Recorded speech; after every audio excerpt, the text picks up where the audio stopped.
সরকারি প্রাথমিক বিদ্যালয়ের সহকারী শিক্ষক পদে তৃতীয় ধাপে ৬,৫৩১ জনের নিয়োগপত্র প্রদানের সিদ্ধান্ত স্থগিত করেছে হাইকোর্ট। কোটা পদ্ধতি অনুসরণ করে তাদের নিয়োগ দেওয়ায় আদালত এ আদেশ দিয়েছেন। মঙ্গলবার বিচারপতি ফাতেমা নজিব ও বিচারপতি মাহমুদুর রাজির হাইকোর্ট বেঞ্চ এ আদেশ দেন। আগামীকাল থেকে এই ৬,৫০০ শিক্ষককে নিয়োগপত্র দেওয়ার কথা ছিল।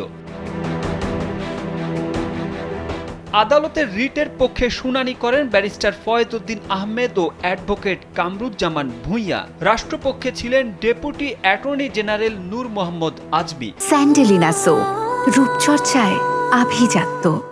গেল ৩১ অক্টোবর সরকারি প্রাথমিক বিদ্যালয়ের সহকারী শিক্ষক পদে তৃতীয় ধাপে ঢাকা এবং ৩ পার্বত্য জেলা ছাড়া চট্টগ্রাম বিভাগে চূড়ান্ত ফল প্রকাশ করা হয়। এতে উত্তীর্ণ হন ৬,৫৩১ জন।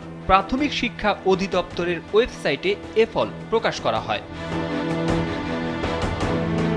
কিন্তু গেল ২৮ মে সরকারি প্রাথমিক বিদ্যালয়ের সহকারী শিক্ষক পদে ঢাকা ও ৩ পার্বত্য জেলা ছাড়া চট্টগ্রাম বিভাগের জেলাগুলোর মৌখিক পরীক্ষা সহ নিয়োগ প্রক্রিয়া ৬ মাসের জন্য স্থগিত করেছিলেন হাইকোর্ট। এরপর মৌখিক পরীক্ষা গ্রহণ সংক্রান্ত হাইকোর্ট যে স্থগিতাদেশ দিয়েছিলেন, আপিল বিভাগ তা খারিজ করে দেন। এ পরিপ্রেক্ষিতে মৌখিক পরীক্ষা নেয় প্রাথমিক শিক্ষা অধিদপ্তর। তবে এই নিয়োগের জন্য লিখিত পরীক্ষায় প্রশ্নপত্র ফাঁস নিয়ে গণমাধ্যমে আসা অভিযোগ অনুসন্ধান করতে নির্দেশ দিয়েছিলেন আদালত।